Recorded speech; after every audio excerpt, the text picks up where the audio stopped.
هاد مهنة الوكلاء العقاريين هي مهنة كتعيش واحد الوضعية ديال الفوضى وعشوائية كبيرة، ويمكننا نقولوا أنها أصبحت مهنة من له مهنة له، حيت ولينا كنلقاو في كل زنقة وفي كل حي واحد وسيط عقاري سمسار اللي ما عندوش تكوين، ما عندوش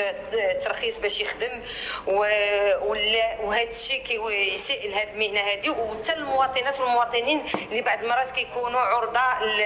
للنصب واحتيال وغير ذلك من الغش. وهذا الوضع الفوضوي ايضا هو وضع ما كيواكبش هذه الاوراش اللي